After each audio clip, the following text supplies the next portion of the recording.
What is happening, everybody? Good morning, good afternoon, good evening, whatever it is, wherever you're watching this from. Thank you so much for spending a few minutes with us.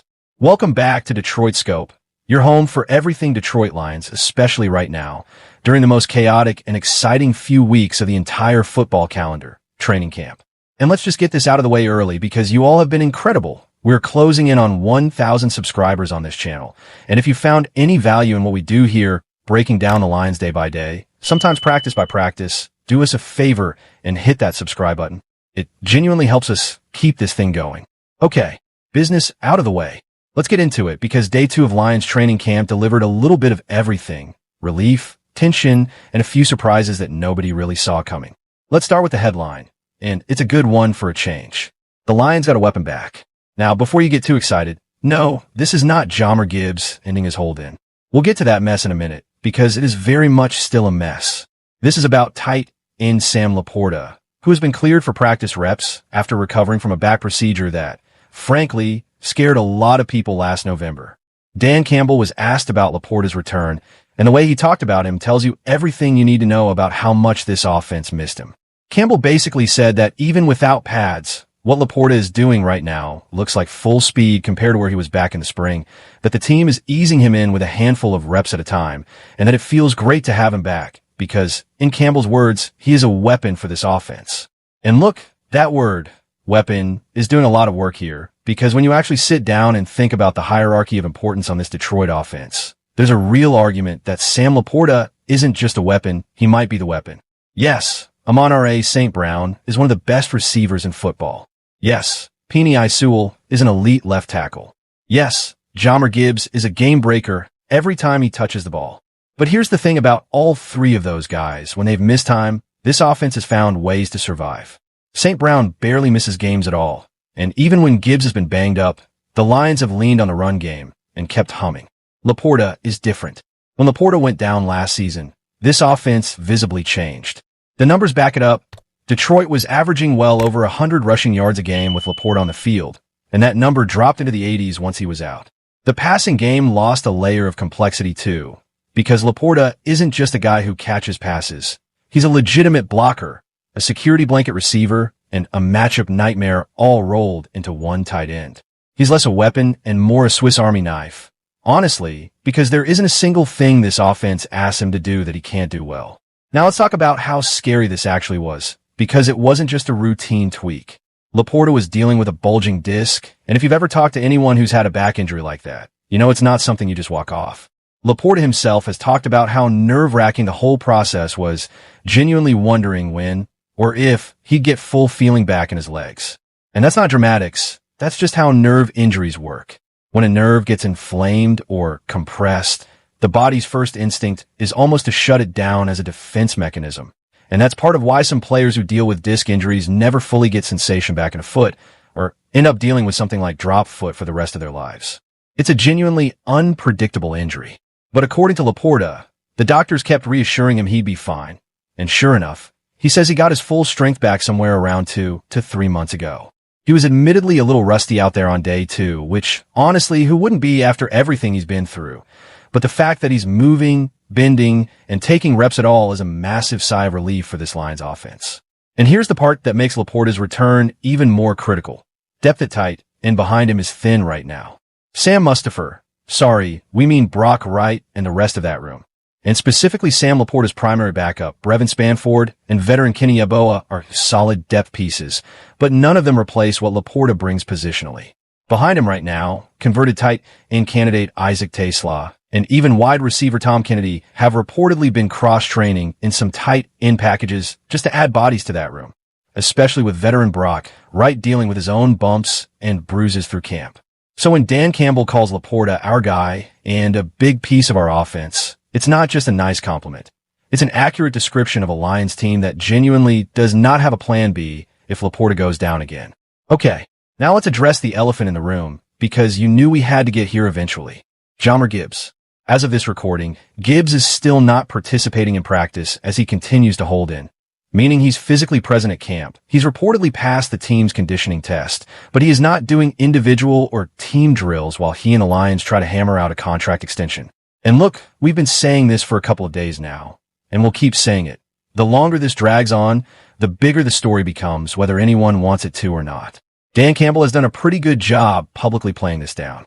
When reporters pushed him on it during his Day 2 media session, Campbell basically said his job right now is to coach the guys who are actually out there on the practice field, that he loves Gibbs, that everybody knows how the organization feels about him, and that eventually this thing is going to get done. His exact sentiment was that he's not sweating it. But let's be real about what's actually at stake here. Gibbs is coming off back-to-back seasons with at least 1,800 yards from scrimmage. He is, by any measure, one of the most explosive offensive weapons in this entire league, and with David Montgomery no longer in the building, Gibbs is more central to this offense than he's ever been. He's still technically under contract through the 2026 season and has his fifth-year option already exercised for 2027, which means the Lions aren't in any legal danger of losing him. But everybody knows how this works in today's NFL. Extension conversations for elite young players typically start right around this point in their rookie deals, and Gibbs, by all indications, wants to make sure he gets paid like the top-tier back that he's before the season even kicks off. There's chatter that he could become the highest-paid running back in football once a deal gets done, and reporting suggests the two sides could realistically get something finalized within the next few weeks. So this isn't a situation where Gibbs is trying to blow up his relationship with the team. It really does look like a business negotiation playing out in public, which, in the social media era, means every single day he's not on the field becomes its own news cycle. Now, here's the silver lining, and it's a real one. Gibbs' absence has opened up a ton of practice reps for the rest of that running back room, and specifically for Sione Vaki. If you've been paying attention, you know the Lions have talked openly about wanting Vaki to get somewhere in the neighborhood of 500 reps before he's fully comfortable as an every-down running back in this league, and up to this point, between injuries and a crowded depth chart, he simply hasn't gotten close to that number. With Gibbs holding in, Vaki has been getting extended run with the first and second team offense over these first 2 days, and by all accounts, he's looking more and more comfortable out there. Free agent addition Isaiah Pacheco is also soaking up first-team reps in Gibbs' absence, which gives his coaching staff a great opportunity to see exactly what they have in him before the games start count. So while nobody is thrilled about the uncertainty, there's a version of this story where a few weeks from now, the Lions look back and realize this hold-in accidentally sped up Sione Vaki's development at exactly the right time. Let's shift over to the defense, because honestly, this might have been the story of the day if LaPorta and Gibbs weren't dominating the headlines. Day 2 was, by most accounts, a phenomenal day for the Lions defense. While the offense looked like it was still installing its new scheme under first-year offensive coordinator Drew Petzing, stopping plays mid-rep and running them back to get the details exactly right, the defense was flying around and making plays. Linebacker Derrick reportedly had one of the best practices of camp, breaking up multiple passes and even coming away with an interception off of Jared Goff, which for a defense that has been searching for more takeaways is exactly the kind of thing you want to see this early. What's especially interesting is where Barnes is lining up. It looks like he's taking over that every down role in the base defense, playing the Sam linebacker spot in a traditional 4-3 look, and then sliding over to the weak side inside linebacker spot in nickel packages once Malcolm Rodriguez comes off the field. If that sounds familiar, it's because it's almost identical to the role Alex Anzalone played for this defense last season, an every down linebacker who can handle multiple spots, depending on the personnel grouping. If Barnes can settle into that role the way it looks like he might, that's a genuine luxury for new defensive coordinator Kelvin Shepard as he continues to reshape this unit. And speaking of players who look like completely different versions of themselves, let's talk about Alim McNeill. After a season that, by his own standards, was a real struggle, word out of Day 2 is that McNeill was flat-out dominant in one-on-one and team period reps, reportedly getting the better of interior offensive linemen who are supposed to be first-team caliber blockers.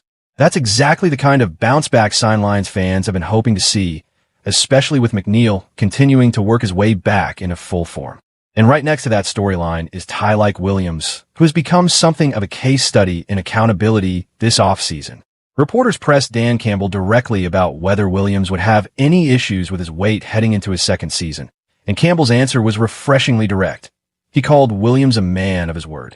Williams reportedly showed up to the spring a little heavier than he wanted to be, took it seriously, worked with the team's nutritionist, and got himself down to a playing weight around 325 pounds, which is exactly where he and the coaching staff agreed he needed to be. Campbell even used the phrase that Williams has put some money in the bank of trust with his staff, which, if you know anything about how this Lions coaching staff operates, is about as high a compliment as you're going to get this early in camp.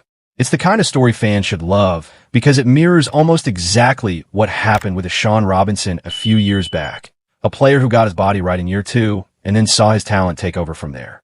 If Tyreek Williams follows that same trajectory, the interior of this defensive line could look a whole lot scarier by October. There's one more name we want to make sure you know, and it's rookie linebacker Jahmyr Gibbs. He's been getting consistent second-team reps at the Mike linebacker spot, which means he's essentially learning the position directly behind Jack Campbell, arguably the best linebacker on this roster and one of the better ones in the entire league.